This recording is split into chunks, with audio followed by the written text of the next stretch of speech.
सैनी। तो आज हम बात करेंगे यहाँ पर केंद्रीय बजट 2025-26 के बारे में बात करने वाले हैं। आपके एग्जाम के लिए काफी महत्वपूर्ण यहाँ पर ये आज का सेशन होने वाला है।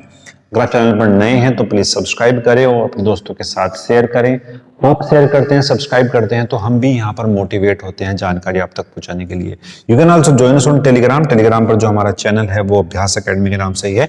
इसका लिंक आपको नीचे मिल जाएगा, आप वहां से भी ज्वाइन कर सकते हैं, नहीं तो आप हमको यहाँ से भी स्कैन करके जो है वो ज्वाइन कर सकते हैं। तो आज हम बात करेंगे यहाँ पर केंद्रीय बजट 2025-26 में। जाने से पहले कुछ बेसिक और महत्वपूर्ण चीजें हैं बजट के बारे में जिनको आपको जानना काफी महत्वपूर्ण है। तो जानेंगे बजट। लेकिन अगर मैं बात करता हूं हमारे संविधान में कहीं पर भी जो बजट शब्द है उसका वर्णन नहीं किया गया है। ठीक है, बजट शब्द का कहीं भी वर्णन हमारे संविधान में नहीं किया गया है। तो हमें इस तरह के जो फैक्ट हैं वो आपके सामने जो है यहाँ पर रखेंगे। जो हमारे पास यहाँ पर बजट है उस बजट में आपका कर, सरकार की आय, आप इसको नोट डाउन भी कर सकते हैं, सरकार की आय, व्यय और घाटा, इन सब का जो विवरण है वो आपको बजट में देखने को मिलता है। ठीक है, एग्जाम के लिए काफी महत्वपूर्ण है।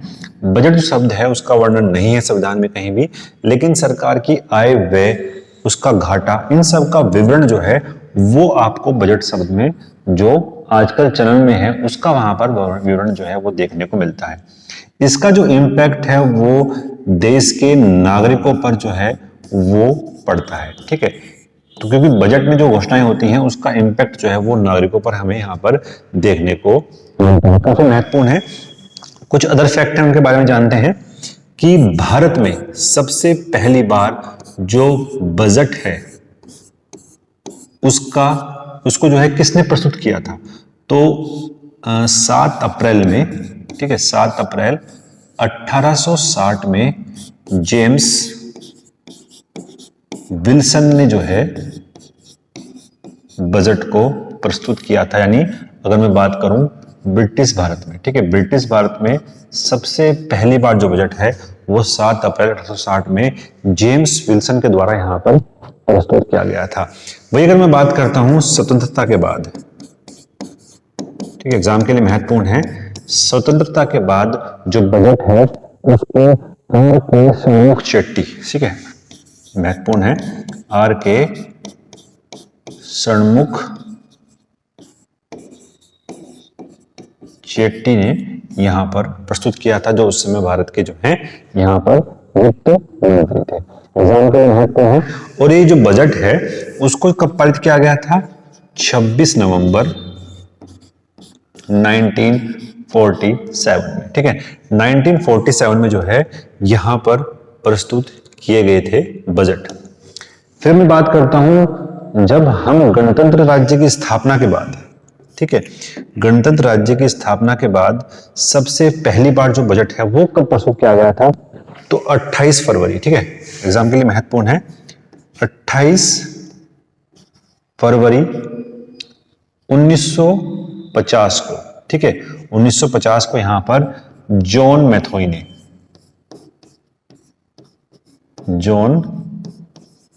मैथोई ने यहां पर बजट जो है प्रस्तुत किया था।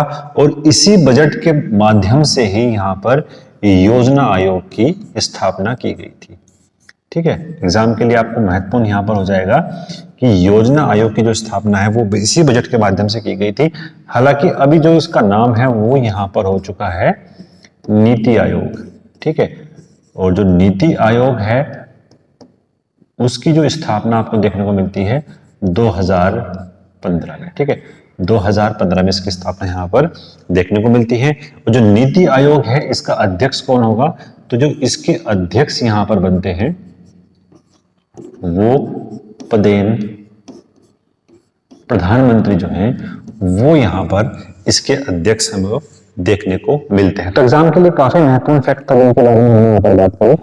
तो तीन, अगर मैं बात करता हूं बजट जो शब्द है उसमें आपका 3 चीजें हमें देखने को मिलती है बजट शब्द में, आय, व्यय और सरकार का जो घाटा है वो वहां पर हमको देखने को मिलता है। जितनी भी नई योजनाएं हैं वो भी आप में जो है बजट में देखने को यहाँ पर वो मिलने वाली है। तो एग्जाम के लिए काफी महत्वपूर्ण फैक्ट हमने यहाँ पर डिस्कस करा। कुछ और महत्वपूर्ण फैक्ट हम के बारे में जान लेते हैं कि हमारे जो संविधान है, हमारा जो संविधान है वो वर्णन करता है आर्टिकल 112 में। ठीक है, आर्टिकल 112 में यहाँ पर संविधान में बजट शब्द का वर्णन नहीं किया गया है। बजट शब्द के स्थान पर यहाँ पर जो बात की गई है वो बात की गई है वार्षिक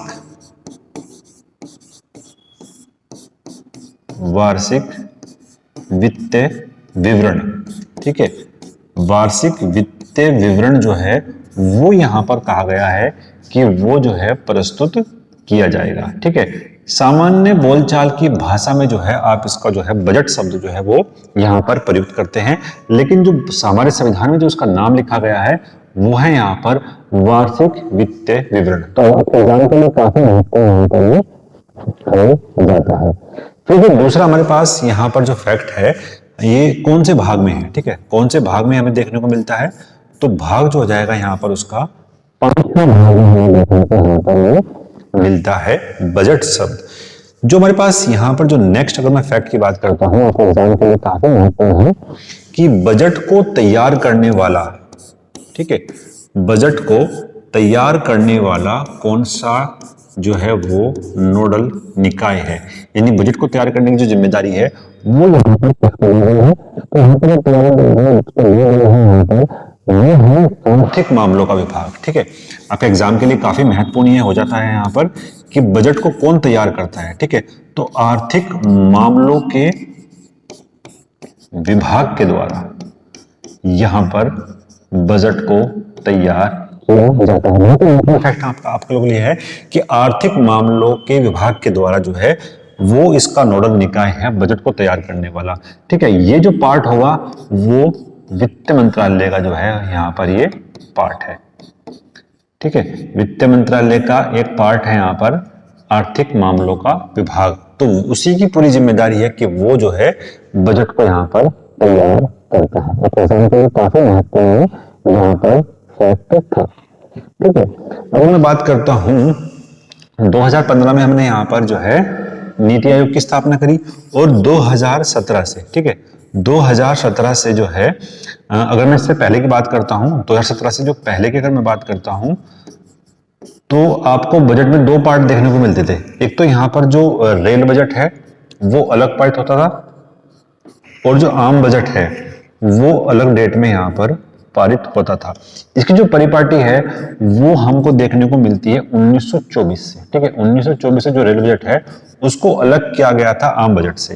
ठीक है, 2017 के बाद हमने जो इस परिपाटी थी इसको जो है हमने अब यहाँ पर क्या कर दिया है, समाप्त कर दिया है। 2017 के बाद जो है फिर जो है केवल और केवल आम बजट ही यहाँ पर प्रस्तुत किया जाता है। तो ये भी आपके लिए जो है वो काफी महत्वपूर्ण फैक्ट यहाँ पर था। और कुछ महत्वपूर्ण बात करता है बजट के लिए कुछ अन्य प्रावधान है तो वो आपको यहाँ पर जानने बहुत जरूरी है। ठीक है, बजट के लिए कुछ अन्य प्रावधान बहुत जरूरी है। वो जो आपने हमेशा सुना होगा कि धन विधेयक जो एक आम बजट का जो है एक महत्वपूर्ण हिस्सा ही है यहाँ पर धन विधेयक। ठीक है, धन विधेयक जो है वो लोकसभा में ही जो है यहाँ पर पारित किया जा सकता है। एक महत्वपूर्ण फैक्ट यहाँ पर ये है। ठीक है, धन विधेयक जो है वो लोकसभा में ही जो है पारित हो सकता है। इसके बाद जो है वो पहुंचेगा यहाँ पर राज्यसभा में और राज्यसभा में केवल वो 14 दिन तक ही यहाँ पर शेष रह सकता है। ठीक है, 14 दिन तक ही यहाँ पर शेष रह सकता है। उसके बाद जो है अगर वो 14 दिन में पारित नहीं करता है राज्यसभा तो वो स्वतः ही जैसा लोकसभा ने पारित किया था ऐसा ही स्वतः यहाँ पर पारित हो जाता है। अगर मैं बात करता हूँ बजट से, अगर हमको जो पैसा निकलता है बजट से तो वो हमारा जो बजट से पैसा निकलता है वो निकलता है हमारे पास यहाँ पर संचित निधि से। ठीक है, संचित निधि से पैसा निकलता है, और संचित निधि से अगर हमको पैसा निकालना है तो उसकी एक ही परिपाटी है, वो है यहाँ पर कि आपको जो है अनुमति लेनी पड़ेगी यहाँ पर लोकसभा से। ठीक है, लोकसभा से बिना अनुमति के जो है आप संचित निधि से जो है पैसा नहीं निकाल सकते हैं। ठीक है, ये कुछ महत्वपूर्ण फैक्टर के बारे में हमने बात करी, तो आशा करते हैं आपको ये समझ में आया होगा। अब हम बात करेंगे यहाँ पर कुछ महत्वपूर्ण फैक्ट जो केंद्रीय बजट 2025-26 के लिए यहाँ पर वो काफी महत्वपूर्ण यहाँ पर रहने वाले हैं, उनके बारे में बात करेंगे। अगर आप चैनल पर नए हैं तो प्लीज सब्सक्राइब करें, दोस्तों के साथ शेयर करें।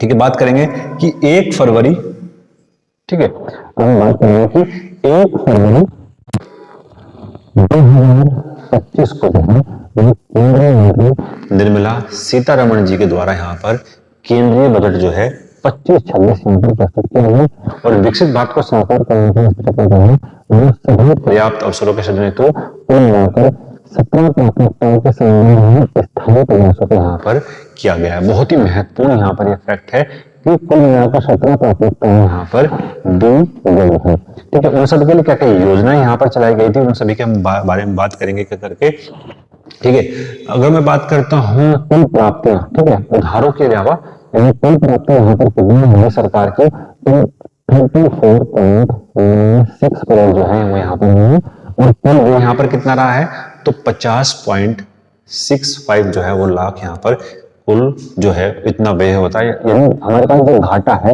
वो हमें यहाँ पर देखने को मिलता है, क्योंकि क्या है हमारा यहाँ पर कुल जो व्यय है वो यहाँ पर प्राप्तियों से क्या है अधिक है। ठीक है, निवल कर प्राप्तियां कितनी रही है यहाँ पर तो 28.37 लाख करोड़ जो है यहाँ पर वो रहने वाली है हमारी निवल प्राप्तियां। ठीक है, एग्जाम के लिए काफी महत्वपूर्ण यहाँ पर ये फैक्ट है। नेक्स्ट अगर मैं बात करता हूँ, ये आपको आने वाले एग्जाम में जो है ये जो मैं पॉइंट बता रहा हूँ, ये जो पॉइंट है वो काफी इंपॉर्टेंट यहाँ पर हो जाता है कि राजकोषीय घाटा जीडीपी का कितना प्रतिशत रहने का यहाँ पर अनुमान है, तो 4.4% रहने का यहाँ पर अनुमान है राष्ट्रीय यानी राजकोषीय जो घाटा है वो यहाँ पर। सकल बात करते हैं तो 14.82 लाख करोड़ रुपए यहाँ पर आपकी सकल उधारी यहाँ पर रही है। वही बात करते हैं वित्तीय वर्ष 2025-26 में कैपेक्स में कितना रहा है यहाँ पर तो 11.21 लाख करोड़ रुपए यहाँ पर रहा है, जीडीपी का 3.1% आपको यहाँ पर वो देखने मिला है। एग्जाम के लिए काफी महत्वपूर्ण फैक्ट है। बजट 2025-26 में किन क्षेत्रों पर विशेष ध्यान यहाँ पर केंद्रित करता है। ठीक है, यानी मैं बात करता हूँ कृषि, ग्रामीण विकास, निवेश विकास, विनिर्माण, एमएसएमई, रोजगार, निवेश, ऊर्जा, नवाचार जैसे कुल मिलाकर 10 व्यापक क्षेत्रों पर यहाँ पर विशेष ध्यान देने की जो है यहाँ पर बात रखी गई है। ऐसे कि मैं बात करता हूँ सबसे महत्वपूर्ण जो क्षेत्र है हमारे पास वो है यहाँ पर कृषि। ठीक है, क्योंकि मैं बात करता हूँ जो हमारी यहाँ पर कृषि नीति थी, अगर मैं बात करते हैं कृषि नीति जिसको हमने यहाँ पर जुलाई 2000 में जो है लागू किया था, अगर मैं उसकी बात करता हूं तो हमने टारगेट रखा था यहाँ पर कि मिनिमम जो है वो 4% की ग्रोथ हमारी यहाँ पर होनी चाहिए। ठीक है, उसी को ध्यान में रखते हुए कुछ ऐसी कृषि के लिए कुछ ऐसी नीति हमने यहाँ पर लगाई है, तो वो आपके एग्जाम के लिए यहाँ पर काफी महत्वपूर्ण जाती है। ठीक है, बजट में किसानों के लिए क्या लक्ष्य यहाँ पर नियत किया गया है। ठीक है, बजट में यहाँ पर किसानों को क्या लक्ष्य दिया गया है तो भारत को एक food basket of the world बनाने के लिए यहाँ पर बजट में लक्ष्य निर्धारित किया गया है किसानों के लिए। नेक्स्ट बात करेंगे प्रधानमंत्री धन धान्य कृषि कितने जिले जो है वो लक्षित किए गए हैं। बहुत ही महत्वपूर्ण फैक्ट है कि 10 जो जिले हैं वो यहाँ पर 100 जिले हैं, 100 जिले यहाँ पर वो लक्षित किए गए हैं धन धान्य कृषि योजना के लिए। बहुत ही महत्वपूर्ण फैक्ट आप लोगों के लिए यहाँ पर था। नेक्स्ट बात करेंगे कि किस कृषि योजना में के लिए किस योजना का जो है वो उपयोग किया जा रहा है इस बार बजट में। प्रधानमंत्री धन धान्य कृषि योजना जो है वो यहाँ पर आवंटित की गई है। ठीक है, इस योजना के लिए कितनी राशि जो है वो 10,000 करोड़ रुपए जो है वो यहाँ पर लागू किए गए हैं। इतनी जो धनराशि है वो आवंटित की गई है। सरकार ने क्या कदम उठाए हैं, यानी अगर मैं बात करता हूँ सरकार ने 6 वर्षों में मिशन चलाया है, प्रधानमंत्री आत्मनिर्भर मिशन। इसके लिए आपको पर विशेष ध्यान यहाँ पर दिया जाएगा। ठीक है, इसके लिए अलग से जो है वो विशेष रूप से जो एमएसपी है उसको भी सरकार जो है वो यहाँ पर जारी करेगी। तो ये भी महत्वपूर्ण फैक्ट आप लोगों के लिए यहाँ पर था। और ये आने वाले आपके एग्जाम में जो है, नेक्स्ट फैक्ट बात करूंगा में जो है कहीं ना कहीं छपने वाला है। ठीक है, क्या किया गया है, बिहार में मखाना स्थापित किया गया है। बहुत ही महत्वपूर्ण फैक्ट है। उसके उत्पादन, प्रसंस्करण, मूल्यवर्धन और मार्केटिंग में सुधार लाने के लिए जो है बिहार में मखाना बोर्ड की स्थापना की गई है। बहुत ही महत्वपूर्ण ये फैक्ट आपके लिए यहाँ पर हो जाता है। ठीक है, नेक्स्ट बात करेंगे यहाँ पर कि 12.7 लाख मीट्रिक टन के वास्तविक उत्पादन क्षमता संयंत्र कहां पर स्थापित किया गया है, तो वो किया गया है असम के मानरूप में। बहुत ही महत्वपूर्ण फैक्ट यहाँ पर आपके लिए ये हो जाता है। ठीक है, बहुत ही महत्वपूर्ण फैक्ट आप लोगों के लिए यहाँ पर ये हो जाता है। नेक्स्ट बात करेंगे एमएसएमई की बात करते हैं। तो एमएसएमई के लिए जो है वो एक क्रेडिट गारंटी पावर कितना करता है, 10 करोड़ जो है वो एमएसएमई के लिए रखा गया है। मुख्य उद्देश्य क्या है, जो सूक्ष्म लघु और मध्यम एमएसएमई जो उद्योग है उनका समर्थन यहाँ पर करना है। इसके तहत जो है कितनी धनराशि आवंटित की गई है, तो 5,000 करोड़ रुपए जो है इसके लिए वो आवंटित की गई है। और क्रेडिट गारंटी योजना का नाम क्या है यहाँ पर, ये बहुत महत्वपूर्ण फैक्ट आप लोगों को रहेगा यहाँ पर कि प्रमुख एमएसएमई क्रेडिट योजना। ठीक है, ये बहुत ही महत्वपूर्ण आप लोगों के लिए फैक्ट यहाँ पर है कि इस योजना का नाम क्या है, एमएसएमई प्रमुख एमएसएमई क्रेडिट योजना। नेक्स्ट बात करेंगे विनिर्माण के लिए। ठीक है, बहुत ही महत्वपूर्ण फैक्ट आप लोगों के लिए यहाँ पर ये है कि विनिर्माण यानी जिसकी हम बात करते हैं मेक इन इंडिया। ठीक है, मेक इन इंडिया को आगे बढ़ाने के उद्देश्य के लिए लघु मध्यम और बड़े उद्योगों को शामिल करने की मिशन की स्थापना कब की गई है, राष्ट्रीय विनिर्माण मिशन की यहाँ पर स्थापना की गई है। और राष्ट्रीय विनिर्माण मिशन का यहाँ पर क्या उद्देश्य है, विनिर्माण और औद्योगिक विकास को बढ़ावा देने के लिए यहाँ पर राष्ट्रीय विनिर्माण मिशन का यहाँ पर उद्देश्य रखा गया है। लक्षित जो है उद्योग कौन से हैं यहाँ पर, छोटे मध्यम और बड़े उद्योग यानी जो एमएसएमई सेक्टर है उस पर विशेष ध्यान देने की यहाँ पर बात की गई है। ठीक है, योजना की बात करते हैं तो कौन सी योजना है इसके लिए, राष्ट्रीय विनिर्माण मिशन। ठीक है, एग्जाम के लिए काफी महत्वपूर्ण यहाँ पर ये हो जाता है, राष्ट्रीय विनिर्माण मिशन। नेक्स्ट बात करते हैं हम शिक्षा के लिए। ठीक है, शिक्षा में अच्छे खासे सुधार यहाँ पर किए गए हैं। ठीक है, बात करेंगे शिक्षा में कौन कौन से यहाँ पर जो फैक्ट हैं वो आपके लिए महत्वपूर्ण है। सरकारी स्कूलों के लिए कितने, ठीक है, कितने अटल टिंकरिंग लैब की जो है वो योजना है, तो 50,000 जो है स्कूलों के लिए यहाँ पर इस लैब की यहाँ पर घोषणा की गई है। और कितने वर्षों में जो है ये स्थापित करनी है, अगले 5 वर्षों में ये जो है पूरी 50,000 जो है स्कूलों में वो लैब यहाँ पर स्थापित करनी है। इसका जो मुख्य उद्देश्य है हमारे पास लैब का, वो है कि सरकारी स्कूलों में नवाचार को बढ़ावा देने के लिए यहाँ पर इसका उद्देश्य यहाँ पर रखा गया है। नेक्स्ट बात करेंगे, बहुत ही महत्वपूर्ण फैक्ट है कि मेडिकल कॉलेजों और अस्पतालों में अगले 5 वर्षों में कितने और सीटें जो हैं बढ़ाने के लिए रखा गया है। तो अगले 5 वर्षों में जो है यहाँ पर 75,000, ठीक है, बहुत काफी संख्या है यहाँ पर, ये 75,000 जो है यहाँ पर अगले 5 वर्षों में सीटें जो है वो आपकी एमबीबीएस की जो है अभी यहाँ पर आने वाली है। तो एक ग्रेटर अपॉर्चुनिटी है सभी के लिए।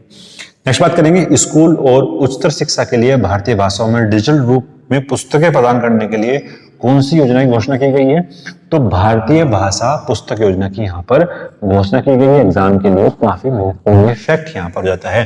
चैनल पर अगर आप नए हैं तो प्लीज जो है आप जो है सब्सक्राइब करें, अपने दोस्तों के साथ शेयर करें। आप शेयर करते हैं, सब्सक्राइब करते हैं तो हम भी यहाँ पर मोटिवेट होते हैं जानकारी आप तक पहुंचाने के लिए। You can also join on Telegram पर जो हमारा चैनल है वो अभ्यास अकेडमी के नाम से ही है। इसका लिंक आपको नीचे मिल जाएगा, आप वहां से भी हमको ज्वाइन कर सकते हैं। नेक्स्ट अगर मैं बात करता हूं यहाँ पर जो हमारे पास है, देखो कृत्रिम बुद्धिमत्ता। ठीक है, अभी हाल फिलहाल में ही जो आर्टिफिशियल इंटेलिजेंस है उस पर काफी ध्यान जो है वो केंद्रित किया गया है। ठीक है, और इसका जो समिट है वो भारत में भी हाल फिलहाल में हुआ था। तो एक उभरता हुआ जो है वो सेक्टर है कृत्रिम बुद्धिमत्ता। इसके लिए जो है वो 500 करोड़ रुपए जो है यहाँ पर वो जो है आवंटित किए गए हैं पूरे फंड। ठीक है, मुख्य उद्देश्य क्या है, कृत्रिम बुद्धिमत्ता में अनुसंधान और विकास को बढ़ावा देने के लिए यहाँ पर ये पूरा रखा गया है। ठीक है, बात करते हैं गिग वर्कर्स यहाँ पर। तो नई योजना के तहत जो है इनको क्या प्रदान किया जाएगा, इनको जो गिग वर्कर्स हैं हमारे पास, इनको पहचान पत्र और स्वास्थ्य देखभाल जो है यहाँ पर वो दी जाएगी।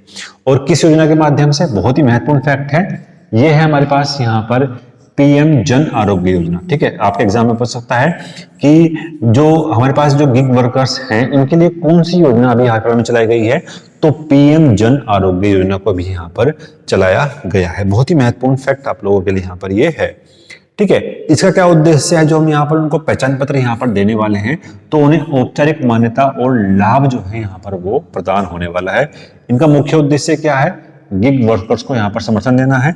और इनके लिए कितनी धनराशि जो है वो आवंटित की गई है, 2000 करोड़ रुपए जो है वो इनके लिए जो है यहाँ पर आवंटित की गई है गिग वर्कर्स के लिए। बात करते हैं शहरी विकास। ठीक है, शहरी जो चुनौतियां हैं, ठीक है, एक वर्ड यहाँ पर यूज किया गया है शहरी चुनौतियां। ठीक है, इसका जो मुख्य उद्देश्य है यहाँ पर वो क्या है कि शहरों के विकास को बढ़ावा देने के लिए यहाँ पर शहरी चुनौती निधि का जो है वो यहाँ पर रखी गई है। इसके लिए कितना फंड है, तो 1,00,000 करोड़ रुपए जो है, देखो कितना भयंकर फंड जो है यहाँ पर वो इसके लिए यूज किया गया है।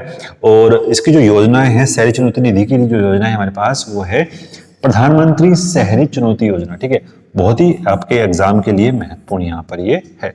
ठीक है, बहुत ही काफी महत्वपूर्ण यहाँ पर आपके लिए ये हो जाता है। नेक्स्ट बात करेंगे परमाणु ऊर्जा। ठीक है, परमाणु ऊर्जा की बात करते हैं तो भारत का पहला परमाणु जो रिएक्टर है वो आपको मिलेगा कहाँ पर, तारापुर में। ठीक है, तारापुर में 1969 में जो है ये यहाँ पर स्थापित किया गया था। और छोटे मॉड्यूलर रिएक्टर के अनुसंधान और विकास के लिए कितना फंड जो है आवंटित किया गया है, तो यहाँ पर जो है वो 20,000 करोड़ रुपए जो है यहाँ पर वो आवंटित किया गया है परमाणु ऊर्जा के लिए। और किस प्रकार के रिएक्टर के लिए है, ये छोटे मॉडल के जो रिएक्टर हैं उनके लिए योजना यहाँ पर चलाई गई है। आपके एग्जाम के लिए महत्वपूर्ण था।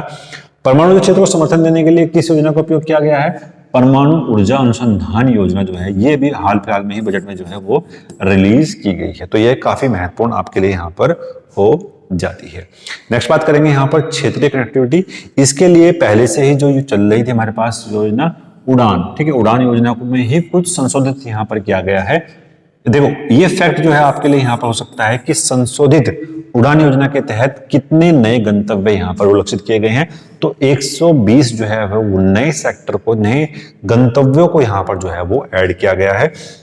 ठीक है, योजना का क्या उद्देश्य है यहाँ पर कि क्षेत्रीय हवाई कनेक्टिविटी में सुधार करना है। यहाँ पर ये महत्वपूर्ण उनका यहाँ पर उद्देश्य हो जाता है। किन धनराशि है, तो 10,000 करोड़ रुपए यहाँ पर वो आवंटित किए गए हैं। बात करते हैं यहाँ पर आवास की। ठीक है, स्टेट्स हाउसिंग यूनिट्स के लिए स्वामी ही फंड में कितना फंड जो है वो आवंटित किया गया है, तो 15,000 करोड़ रुपए आवंटित किए गए हैं। और कौन सा क्षेत्र जो है स्वामी फंड में आवंटित होता है, तो वो है यहाँ पर आवास। ये फैक्ट आपको जो है काफी महत्वपूर्ण यहाँ पर हो जाता है कि स्वामी ही फंड में जो है वो लाभान्वित होने वाले कितने हैं, यहाँ पर आवास से जो है वो लाभान्वित यहाँ पर होते हैं। अब बात करते हैं इसके लिए कौन सी योजना है, तो जो इसके लिए हमारे पास योजना है वो है यहाँ पर प्रधानमंत्री आवास योजना। ठीक है, प्रधानमंत्री आवास योजना यहाँ पर इसके लिए जो है वो अभी चलाई गई है। ठीक है, काफी महत्वपूर्ण यहाँ पर ये आपके लिए हो जाता है। नेक्स्ट बात करेंगे अनुसंधान के लिए। ठीक है, अनुसंधान के लिए फंड का यहाँ पर क्या उद्देश्य है कि निजी क्षेत्रों में अनुसंधान बढ़े और विकास को बढ़ावा देने के लिए योजना चलाई गई है। अनुसंधान और नवाचार योजना कौन से है, राष्ट्रीय अनुसंधान और नवाचार योजना यहाँ पर चलाई गई है। अनुसंधान और नवाचार में कितनी धनराशि यहाँ पर आवंटित की गई है, तो 20,000 करोड़ रुपए जो है यहाँ पर वो आवंटित की गई है। एग्जाम के लिए महत्वपूर्ण है। नेक्स्ट अगर मैं बात करता हूँ, ये फैक्ट आपके लिए बहुत ही महत्वपूर्ण यहाँ पर हो जाता है, प्रत्यक्ष विदेशी निवेश यानी एफडीआई की बात करते हैं। बीमा क्षेत्र के लिए जो नई एफडीआई की सीमा है वो है यहाँ पर 100% जो है वो रखी गई है। और बीमा के लिए जो पूर्व की एफडीआई सीमा थी वो यहाँ पर कितनी थी, 74 जो है वो यहाँ पर रखी गई थी। और एफडीआई में जो वृद्धि के लिए कौन सी योजना है यहाँ पर, कि बीमा निवेश प्रोत्साहन योजना जो है वो एफडीआई में रखी गई है। यहाँ पर काफी महत्वपूर्ण ये फैक्ट आप लोगों के लिए यहाँ पर हो जाता है। नेक्स्ट बात करेंगे कि कर सुधार। ठीक है, अपडेट कार्य रिटर्न्स के लिए जो विस्तारित समय सीमा है वो यहाँ पर रखी गई है 4 वर्ष। ठीक है, और किराए पर टीडीएस की पुरानी सीमा यहाँ पर क्या थी, 2.4 लाख से बढ़ाकर जहां पर 6 लाख जो है वो यहाँ पर कर दी गई है। तो ये काफी महत्वपूर्ण रखी गई है, यानी जो किराए पर जो है अब जो है 6 लाख तक जो है राशि आप यहाँ पर रख सकते हैं किराए के लिए। नेक्स्ट बात करेंगे, बजट में कौन सी कर व्यवस्था यहाँ पर प्रस्तुत की गई है। उच्च छूट सीमा के साथ नई कर व्यवस्था यहाँ पर प्रारंभ की गई है। और नए बजट में कौन से कर सुधार किए गए हैं, इस छूट के साथ तो टीडीएस और टीसीएस देरी को यहाँ पर अपराध मुक्त करना है। ठीक है, ये भी बहुत महत्वपूर्ण फैक्ट यहाँ पर रखा गया है। और 12 लाख रुपए तक यहाँ पर अब आपको कोई भी आयकर नहीं देना होगा। ठीक है, वार्षिक आय पर कोई आयकर नहीं है, तो वो 12 लाख रुपए यहाँ पर वो रखा गया है। पहले जो है वो कितना था यहाँ पर 10 लाख था। ठीक है, ये भी आपके लिए जो है यहाँ पर वो महत्वपूर्ण हो जाता है। नेक्स्ट बात करेंगे यहाँ पर कौन सी जीवन रक्षक जो दवाएं हैं और दवाओं पर यहाँ पर बीसीडी छूट रखी गई है। देखो, कैंसर, दुर्लभ और दीर्घकालिक रोगों के लिए 36 जीवन रक्षक दवाएं हैं वो यहाँ पर छूट में चली गई हैं। आयातित जो जमा है उन पर मछली पर नया बीसीडी कितना है, तो वो 5% यहाँ पर रखा गया है। एग्जाम के लिए महत्वपूर्ण है। मछली, पेस्ट और हाइड्रोसाइट्स पर बीसीडी कितना है यहाँ पर, तो 5% है। आईएफपीडी के लिए ओपन सेल पर कितना है यहाँ पर 5% तक यहाँ पर उसको घटाया गया है। ठीक है, बात करते हैं यहाँ पर जो हमारे पास जो कस्टम ड्यूटी में जीवन रक्षक दवाओं पर छूट कितनी रखी गई है। यहाँ पर रोगियों को सस्ती चिकित्सा उपलब्ध कराने के लिए यहाँ पर वो छूट रखी गई है। ग्रामीण विकास की बात करते हैं तो प्रधानमंत्री ग्रामीण सड़क जो योजना है उसके तहत जो है 5000 किलोमीटर तक यहाँ पर सड़कें जो है वो बनाई जाएंगी। तो बहुत ही महत्वपूर्ण चीज है। और प्रधानमंत्री ग्रामीण सड़क योजना का मुख्य उद्देश्य क्या है यहाँ पर, वो है कि ग्रामीण क्षेत्रों में जो है वो सड़क कनेक्टिविटी को यहाँ पर बढ़ाना है। ग्रामीण सड़क योजना के लिए कितनी धनराशि आवंटित की गई है, 10,000 करोड़ रुपए जो है वो यहाँ पर आवंटित की गई है यहाँ पर ग्रामीण सड़क योजना के लिए।